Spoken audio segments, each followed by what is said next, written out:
நமசிவாய. சமீப காலமாக பார்த்தீங்கன்னா, நிறைய பஞ்சாட்சர பிரயோக முறைகள் பார்த்து விட்டீர்கள். நிறைய மந்திரங்கள், ஒரு வரி மந்திரம், ஒரு வார்த்தை மந்திரம் அப்படின்னு ஒரு பஞ்சாட்சர பிரயோகம். இருக்கிற பிரயோகங்கள்லேயே தாந்திரீக, மாந்திரீக விஷயங்களில் அதிகப்படியான பலனை உடனுக்குடன் தர வல்லது அப்படிங்கிறது பஞ்சாட்சர பிரயோகம் தான். பஞ்சாட்சர பிரயோகத்தை வச்சுட்டு நிறைய விஷயங்கள் பண்ணலாம். எல்லாவித ஒரு அஷ்டகர்மங்கள்னு சொல்லக்கூடிய, நம்ம உதாரணத்துக்கு சொல்லணும்னா, ஒரு வசியம், அதே மாதிரி பார்த்தோம்னா ஒரு ஆகர்ஷணம், மோகனம் அப்படிங்கிற மாதிரியான விஷயங்கள். நல்ல விஷயங்களை மட்டும் பேசலாமே, அந்த மாதிரியான விஷயங்கள். சில ரொம்ப தொலை பண்ணுறாங்க அப்படின்ற மாதிரி இருந்ததுன்னா, அவங்க ஸ்தம்பனம் பண்ணுறது, வாயை கட்டுறதுன்னு சொல்லுவாங்கள்ல, அந்த மாதிரி நிறைய விஷயங்கள் இந்த பஞ்சாட்சர பிரயோகத்திலே செய்யக்கூடிய முறைகள் இருக்கிறது. இப்பொழுதும் அது மாதிரியான ஒரு பஞ்சாட்சர முறை தான் பார்க்க போகிறீர்கள். அந்த பஞ்சாட்சர முறையிலேயே ரொம்ப ரொம்ப அதீத பவர் இருக்க மாதிரி, அதாவது அதீத சக்தி இருக்க மாதிரி, உங்களுக்கு எப்பவுமே உங்கள் கிட்ட வச்சுக்கிற மாதிரி இருந்தாலும் சரி, அல்லது பார்த்தீங்கன்னா நீங்கள் உங்கள் வீட்டில் வைக்கிற மாதிரி இருந்தாலும் சரி, அது மாதிரியான ஒரு விஷயத்தை தான் நீங்கள் எனர்ஜைஸ் பண்ண போகிறீங்க. அதாவது ஆகர்ஷணம் ஊட்டப் போகிறீர்கள், ஆகர்ஷிக்க போகிறீர்கள், அது அப்படின்ற மாதிரியான விஷயத்தை தான் பார்க்குறீங்க. இது பிரதோஷம் அப்படின்னோடனே அகைன் பார்த்தோன்னா, உங்களுக்கு சூரிய அஸ்தமனம் இருக்கிறது அல்லவா, அந்த அஸ்தமனத்திற்கு முதல் ஒரு 96 நிமிடங்கள், பின்பு வரக்கூடிய ஒரு 96 நிமிடங்கள், இந்த இரண்டுமே சேர்ந்தது தான் பிரதோஷ நேரம் அப்படிங்கிறது. அதை நல்லா புரிஞ்சுக்கணும் ஃபஸ்ட்டு. அதாவது ஒவ்வொரு இடத்துல ஒவ்வொரு மாதிரியான ஒரு சன்செட் டைம் இருக்கும். அந்த சன்செட் டைமுக்கு பிஃபோர் ஒரு 96 மினிட்ஸு, அதுக்கப்புறம் இருக்க 96 மினிட்ஸ். என்ன 96 மினிட்ஸ் அப்படின்னு தெரியாதவங்களுக்கும் சொல்லிடுறேன். 48 மினிட்ஸுங்கிறது ஒரு முகூர்த்தம் என்று ஒரு நாளைக்கு கிட்டத்தட்ட 30 முகூர்த்த விஷயங்கள் கொடுத்திருக்கிறார்கள் நம்மளுடைய முன்னோர்கள். பஞ்சாங்க நுணுக்கங்களின்படியும் வானவியல் நுணுக்கங்களின்படியும் நம்ம அதை வகுத்திருக்கிறார்கள். அந்த மாதிரியான 4 முகூர்த்தங்கள் சேர்ந்தது தான் பிரதோஷம். ஸோ அதை தெரிஞ்சுக்கோங்க. இப்போ எப்போவுமே இந்த பிரதோஷ வேலை அப்படிங்கிறது தினசரியே வரக்கூடிய வேலை தான். பிரதோஷ வேலை அப்படின்னா என்னன்னு பார்த்தோன்னா, அதாவது இருக்கக்கூடிய தோஷங்களை நிவர்த்தி செய்யக்கூடியது, கிளென்சிங், எனர்ஜி கிளென்சிங் அப்படின்ற மாதிரியான ஒரு விஷயங்கள், நெகட்டிவிட்டி கிளென்சிங். இந்த நேரத்தில் நெகட்டிவிட்டி கிளென்ஸ் ஆகும். எப்படி நம்ம பிரம்ம முகூர்த்தம் மாலையில் காலையில் நம்ம சொல்கிறோமோ, அது மாதிரி இந்த நேரம் நெகட்டிவிட்டியை கிளென்ஸ் பண்ணிக்கிறதுக்கு நாம் யூஸ் பண்ணிக்கக்கூடிய ஒரு நேரம் அப்படிங்கிற மாதிரி. இது சிவனுக்கும் உரியது, பெருமாளுக்கும் உரியது தான். உங்களுக்கு பார்த்திங்கன்னா நரசிம்மர் கோயிலெல்லாம் பிரதோஷ வேலையை ரொம்ப பிரம்மாண்டமாக கொண்டாடுவாங்க. அது மாதிரியான ஒரு விஷயம். இது மார்கழி மாதம் நீங்கள் நரசிம்மர் வழிபாடு, நம்ம இப்போ ரீசெண்டாக நரசிம்மர் வழிபாடு பற்றி நம்ம சொல்லியிருந்தோம், நரசிம்ம பிரபத்தி படிங்கன்னு. அது மாதிரியான ஒரு விஷயம் நீங்கள் இந்த நேரத்தில் செய்வது அதிகப்படியான பலன் தரும். ஆனால் இப்போது நம்ம பார்க்க போகிற ஒரு விஷயம் பஞ்சாட்சர பிரயோகத்தின் காரணமாக இருக்கிற காரணத்தினாலேயே குருவார பிரதோஷமும் தான் உங்களுக்கு பார்த்தீங்கன்னா நாராயணனுக்கும் உரியது. குருவுக்குரியவர் நாராயணரும் தான், சிவனும் தான், இரண்டு பேருமே தான். ஏன்னா நாராயணர் அப்படின்னு சொல்லும்போது பார்த்தீங்கன்னா, நான் உங்களுக்கு ஏற்கனவே சொல்லியிருக்கிறேன், வாமனாவதாரம் குருவுக்கு அதிபதியாக நம்ம எடுத்துக்கொள்ளலாம் நம்ம தசாவதாரத்தில். ஸோ அது மாதிரி சிவன் நம்மளுடைய குருவுக்கு உண்டான அதிபதியாகவும் எடுத்துக்கொள்ளலாம்னு வச்சுக்கோங்க. அப்போ இப்போ நம்ம பார்க்க போகிறது, அந்த பிரதோஷ வேளையில் நீங்கள் செய்யக்கூடியது 3 விளக்குகள் ஏற்றப் போகிறீர்கள். 3 விளக்குகளுமே மஞ்சள் திரி போட்டு ஏற்றுங்கள். குருவாரமாதலால் மஞ்சள் திரி போட்டு நெய் விளக்கு தான் ஏற்ற வேண்டும். நெய் விளக்கு ஏற்றுவது அதிகப்படியான ஒரு பலன் தரும். சிவனுடைய படம் இருந்ததால் சிவன் படத்தை வச்சுக்கலாம், சிவலிங்கம் இருந்ததுனால் சிவலிங்கம், நந்தி வச்சுக்கலாம். இப்போ இந்த 3 விளக்குங்கிறது எதை குறிப்பது அப்படின்னா, பரமேஸ்வரன், பரமேஸ்வரி, நந்தி, இந்த 3 பேரையுமே குறிக்கக்கூடிய ஒரு விஷயமாக இருக்க வேண்டும். இது ஒரு நாள் முன்னாலேயே உடனடியாக கொடுக்கறதுக்கு உண்டான ஒரு காரணம் பார்த்தீங்கன்னா, ஆக்சுவலி இது கூட லேட்டு தான் நினைக்கிறேன். நீங்கள் நாட்டு மருந்து கடையில் வாங்க வேண்டிய ஒரு முக்கியமான ஒரு மூலிகை, கட்டைன்னு சொல்லலாம், குச்சின்னு சொல்லலாம், மூலிகைன்னு தான் ஆக்சுவலாக சொல்லணும். நம்ம மூலிகை அப்படின்னு சொல்கிறது இதை குச்சியாக கிடைக்கிறதுனால நம்ம இந்த குச்சி அப்படின்ற மாதிரியான ஒரு முறையவே நம்ம டைட்டிலில் கொடுத்துட்டோம். இது பொதுவாகவே இந்த மாதிரியான ஒரு மந்திரங்களை வச்சு ஆகர்ஷிக்கக்கூடியது அப்படின்ற மாதிரியான ஒரு முறையாக பார்த்தோன்னா என்னெல்லாம் அப்படின்னு நீங்கள் தெரிஞ்சுக்கோங்க. ஒன்று மாங்குச்சி, மாங்குச்சி, இன்னொன்று வன்னி மரக்குச்சி, இன்னொன்று வில்வ மரக்குச்சி. இதெல்லாம் சிவனுக்கு உரியதுன்னு வச்சுக்கோங்களேன். மாங்குச்சி அப்படின்னு எடுத்து பார்க்கும்போதும் சரி, நெல்லிக்குச்சி, அதே மாதிரி பார்த்தோன்னா ஒரு அத்திமரக்குச்சி, இதெல்லாம் எடுத்துக்கிட்டோம்னா நம்ம மகாலட்சுமிக்கு யூஸ் பண்ணிக்கலாம். அப்போது இந்த ஒரு விஷயத்தை பொறுத்த வரைக்கும் ஒரு அரச மரக்குச்சி, ஆலங்குச்சி, வன்னி மரக்குச்சி, இதெல்லாம் சிவனுக்கு, ருத்ரனுக்கு மிக மிக ஏற்றது, ரொம்ப ரொம்ப அற்புதமாக வேலை செய்யக்கூடியது. இந்த நாளிலே உங்களுக்கு கிடைச்சா ஊமத்தங்காய் ஒன்றை வாங்கி ஒரு மாலை மாதிரி நாரில் கட்டுங்க, ரொம்ப நல்லது. எங்கேயாவது நார் கிடைக்கும் உங்களுக்கு கண்டிப்பாக, வாழைநார். அந்த வாழைநார் ஏதாவது பூ விற்கிறவங்க கிட்ட கொஞ்சம் கொடுங்கன்னு கேட்டு வாங்கிட்டு ஒரு 5 ரூபா அவங்க கையில் கொடுத்துட்டு அதை வாங்கிட்டு வந்துட்டு அதை ஒரு மாலையாக கட்டி, உங்களுக்கு 1 இல்லை 3 கட்டி போட முடிஞ்சுன்னா 3 கட்டி சிவனுடைய படம் வைத்திருந்தால் போடுங்கள். இது சிவனுடைய படமே எங்கிட்ட இல்லை, சிவனுடைய லிங்கமே எங்ககிட்ட இல்லை அப்படின்னு சொல்லக்கூடியவர்கள் நிறைய பேர் இருக்காங்க. ஸோ அந்த மாதிரி இருக்கிறவங்கெல்லாம் விளக்கையே நெய் விளக்கையே சிவனாகவும் பரமேஸ்வரனாகவும் பரமேஸ்வரியாகவும் நந்திகேஸ்வரராகவும் நம்ம பாவித்து கொள்ள வேண்டியது. ஸோ இது மாதிரியான ஒரு விஷயம் செய்கிறீங்க இல்லையா. இப்போ இந்த 3த்தையும் நீங்கள் வைத்துக் கொள்ள வேண்டியது, நீங்கள் வாங்க வேண்டிய இந்த குச்சி, இந்த விஷயங்களாக சொன்னேன் பார்த்தீங்களா, இதெல்லாமே பார்த்தோன்னா இப்பொழுது சொல்லக்கூடிய ஒரு மந்திரத்திற்கு உங்களுக்கு இரண்டாம் பட்சமாக செயல்படும் அப்படின்ற மாதிரியான ஒரு முறை இருக்குது. அதனால் நம்ம வந்து முதல் பட்சமாக உடனடியாக நாம் நினைத்ததை நிறைவேற்றக்கூடிய ஒரு மூலிகை இருக்கிறதா, நம்ம நினச்சா கையில் வச்சுக்கிட்டு அல்லது நம்ம வந்து ஒரு ஹோமமாக செஞ்சால் உடனடியாக நிறைவேறுமானா கண்டிப்பாக நிறைவேறக்கூடிய ஒரு விஷயம் இருக்கிறது. அது என்ன அப்படின்னு பார்த்தோம்னா தேவதாரு. இந்த தேவதாரு வந்து ஒரு கட்டை மாதிரி இருக்கும். இந்த கட்டை நீங்கள் வந்து நாட்டு மருந்து கடையில் கிடைக்கும். நாட்டு மருந்து கடையில் கண்டிப்பான முறையில் கிடைக்கும். அதை வாங்கி கொள்ளுங்கள். இது வந்து இன்டர்நேஷ்னல் ஃபாலோவர்ஸுக்கெல்லாம் வந்து ஒரு சில பேருக்கு இல்லை, பொதுவாக இன்டர்நேஷ்னல் ஃபாலோவர்ஸ் இந்த மாதிரி தேவதாருங்கிறது கிடைக்கிறது அவங்களுக்கு கஷ்டம். ஸோ அவங்க வந்து ஏதாவது ஒரு அரசங்குச்சியோ வேறு ஏதாவது அது ஆல்டர்னேட், நான் இப்போ சொன்ன மெத்தட்ஸ் இருக்கு இல்லையா, அது மாதிரியான ஏதாவது ஒரு விஷயம் மேங்கோ ஸ்டிக் இந்த மாதிரி ஏதாவது ஒன்று இருந்ததுன்னா அதை அவங்க வாங்கி வச்சுக்கிறதுங்கிறது அவங்களுக்கு ஒரு பலன் தரக்கூடிய ஒரு முறையாக இருக்குன்னு வச்சுக்கோங்க. கையில் வைத்து ஆகர்ஷிக்க வேண்டியது. இது எவ்வளோ வேணும் இந்த கட்டை அப்படின்னு சின்ன சின்ன கட்டையை உடச்சி வச்சிருப்பாங்க. 3 கட்டை வைத்துக் கொள்ள வேண்டியது. இப்போ நீங்கள் வந்து ஒரு படத்தில் பார்ப்பீர்கள். அது அந்த படத்தில் வந்து பார்த்தீங்கன்னா அந்த தேவதாரு குச்சி என்ன மாதிரியான ஒரு விஷயமாக, தேவதாரு கட்டையை எந்த மாதிரி பண்ணணும் அப்படின்னு சொல்லிட்டு, அதாவது நீரில் குழைத்த சுத்தமான விபூதி இருக்கிறது அல்லவா, அதை வந்து அந்த தேவதாருவில் தடவி விட்டு, அதாவது 3 சின்னங்கள் போட்டு இட்டுட்டு அதற்கு மேலே ஒரு பக்கத்தில் மஞ்சளும் ஒரு பக்கத்தில் சந்தனமும் வைக்க வேண்டியது சுத்தமானதாக இருக்க வேண்டும்.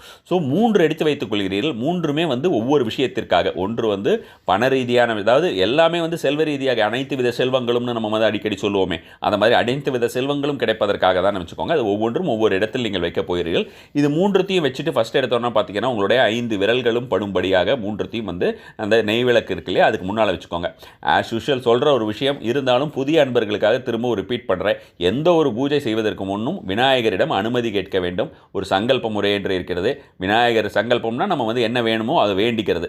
ஸோ விநாயகர் ஒரு சிலை வச்சுருந்தா ஓகே, இல்லைன்னா இந்த மாதிரியான ஒரு பரிகார ரீதியான பூஜை அல்லது ஸ்பெஷலாக இந்த மாதிரி பூஜையெல்லாம் பண்ணுறீங்கும் போது மஞ்சள் பிள்ளையார் பிடித்து வைத்துவிட்டு அருகம்புல் போட்டு ஓம் கம் கணபதியே நமக மந்திரத்தினை சொல்லிவிட்டு பின்னர் வந்து நீங்கள் வந்து ஒரு 27 முறையோ 45 முறையோ 54 முறையோ 108 முறையோ கணபதி தியானம் செய்துவிட்டு தூபதீப நிவேதனம், அவருக்கு ஏதாவது ஒரு திராட்சையோ முந்திரியோ அல்லது கல்கண்டோ நிவேதனம் செய்துவிட்டு அதுக்கப்புறம் வந்து பார்த்தீங்கன்னா நீங்கள் சங்கல்பம் செய்து கொள்ள வேண்டியது, இந்த பூஜை இந்த ஒரு விஷயத்திற்காக செய்கிறேன்னு.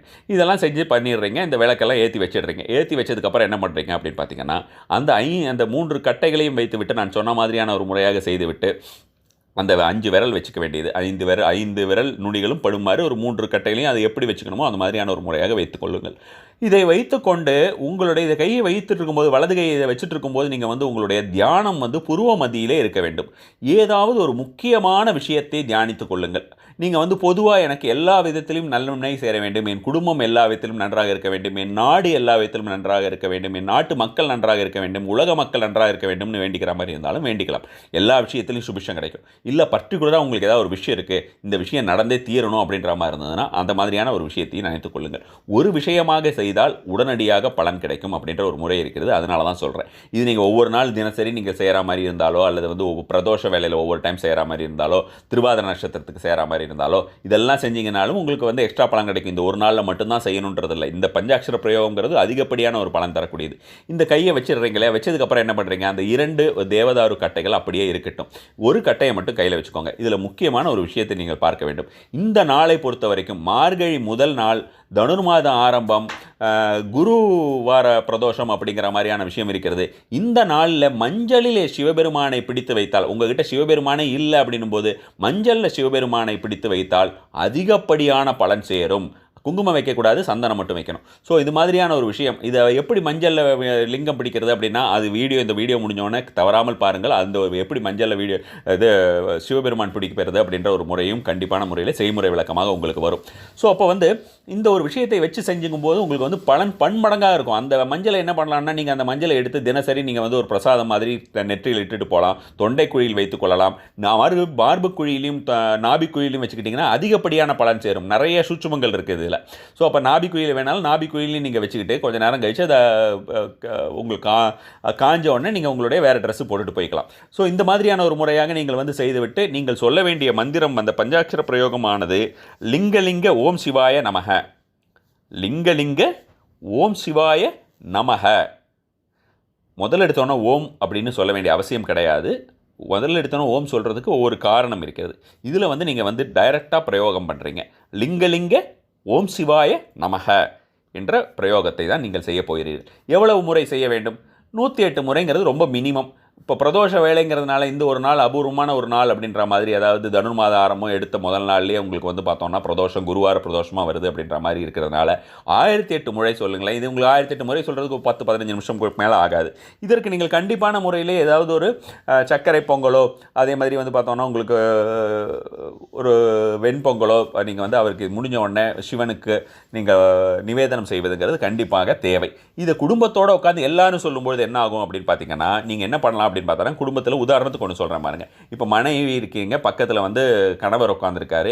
ஏன்னா பெண்கள் பெரும்பாலும் சொல்லக்கூடிய எல்லா விஷயத்தையுமே பூஜைகளையுமே செய்து விடுகிறார்கள். அதனால நான் வந்து மனைவி அப்படின்னு சொல்கிறேன். ஸோ அந்த மாதிரி இருக்காங்க. அப்போ இருக்கும்போது என்ன பண்ணலாம்னா, மனைவி மேல் வந்து கையை வைத்துக் கொள்ள வேண்டியது யார்? கணவர் வந்து அவருடைய ஒரு உடலின் மேல் கையை வைத்துக் கொள்ள வேண்டியது. பக்கத்திலேயே பிள்ளை உட்காந்துருக்காரு அப்படின்னா, பிள்ளை வந்து அவர் அப்பா மேலே கையை வச்சுக்கலாம், அல்லது அவங்க இந்த பக்கம் உட்காந்துட்டு அம்மா மேலே வச்சுக்கலாம். பொண்ணு இருக்காங்கன்னா அவங்களும் வச்சுக்கலாம். வீட்டில் வேறு யாராவது இருக்காங்கன்னா ஒவ்வொருத்தரை மாதிரி டச் பண்ணிக்கிற மாதிரியான ஒரு விஷயம் செய்யும்போது எனர்ஜி பாசிங் அப்படிங்கிற விஷயம் வரும். இதுக்கு வந்து நல்ல சமஸ்கிருத பெயரும் நல்ல ஒரு மந்திர ஒரு என்ன சொல்கிறது, ஒரு நல்ல தமிழ் பெயரும் இருக்கிறது.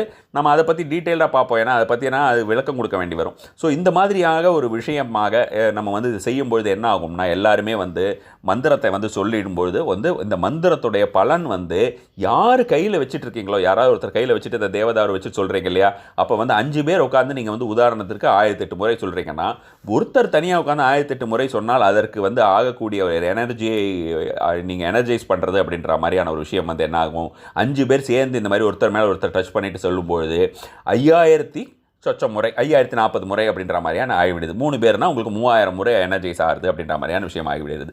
மிகப்பெரிய ஒரு பலனை தரக்கூடிய விஷயம் இது. இதை என்ன செய்யலாம் அப்படின்னு பார்த்தோம்னா, அப்படியே எடுத்துகிட்டு இது முடிச்சதுக்கப்புறம் ஒன்றை வந்து பூஜை அறையில் வைத்து விடுங்கள். நீங்கள் முக்கியமான விஷயம் ஏதாவது நீங்கள் வந்து நான் சொன்ன மாதிரி ஏதாவது ஒரு விஷயத்தை வந்து புருவ மத்தியில் வைத்து தியானித்துக் கொள்ளுங்கள்னு சொன்னேன் இல்லையா, நீங்கள் ஏதாவது ஒரு முக்கியமான ஒரு விஷயம் இருந்ததுன்னா அதை வந்து ஒரு 5 நிமிஷமாக தியானித்துக் கொள்ளுங்கள். மந்திரம் சொல்கிறதுக்கு ஆரம்பிக்கிறதுக்கு முன்னால் அந்த 5 விரலையும் வைங்கன்னு சொல்லியிருந்தேன் இல்லையா கட்டையில், அந்த டைமில் தியானித்துக் கொள்ளுங்கள். எல்லாருமே ஒவ்வொருத்தர் தனித்தனியாக ஏதாவது ஒரு விஷயம் வேணும் அப்படின்ற மாதிரி இருந்தாலோ, குடும்பத்தில் ஏதாவது எல்லாரும் சேர்ந்து ஏதாவது ஒரு விஷயம் நினச்சிக்கிட்டாலும் ரொம்ப நல்ல ஒரு பவர்ஃபுல்லாக தான் இருக்கும். தனித்தனியாக ஏதாவது ஒரு நினச்சிக்கிறதுனாலும் ஒன்றும் தப்பு கிடையாதுன்னு வச்சுக்கோங்களேன். அது மாதிரியான ஒரு முறையில் வைத்துக்கொள்ளலாம். ஒவ்வொருத்தர் ஒன்று நீங்கள் வச்சுக்கிறீங்க அப்படின்றனாலும் ஒன்றும் தப்பு கிடையாது. அப்போ என்ன பண்ணலாம் அப்படின்னு பார்த்தீங்கன்னா, 5 பேரோ அல்லது 3 பேரோ ஒவ்வொருத்தரும் ஒன்று வச்சுருந்தீங்கன்னா, ஒன்று வந்து பீரோவில் ஆர்னமெண்ட்ஸ் ப்ராப்பர்ட்டிஸ் பேப்பரை வைக்கிற இடத்துல வச்சிடலாம். ஒன்று நீங்கள் சுவாமி ரூமில் வச்சிடலாம். அந்த சுவாமி ரூமில் வைக்கிறீங்க இல்லையா, அந்த சுவாமி ரூமில் வைக்கிறது தான் உங்களுக்கு வந்து அந்த ஆகர்ஷண சக்தியை எல்லா இடத்துலையும் பரவ விட்டு 3 பேரோ அல்லது 5 பேரோ எவ்வளோ பேர் சேர்ந்து நீங்கள் இந்த ஒரு விஷயத்தை சொல்கிறீர்களோ அத்தனை பேருக்கும் அந்த பலனை கண்டிப்பான முறையிலே கொடுக்க வைக்கும். அதை அப்படியே வைத்திருக்கலாம். அதையே நீங்கள் திரும்ப திரும்ப எனர்ஜைஸ் பண்ணலாம். ஒவ்வொரு முறை செய்யும்பொழுதும் வேறு மந்திர ஒரு டிசையருக்காக நீங்கள் வந்து செய்கிறதா இருந்தால் தாராளமான வேறு ஆசைகளுக்காக அந்த மாதிரியான விஷயங்களை செய்யலாம், சங்கல்பத்திற்காக செய்யலாம்.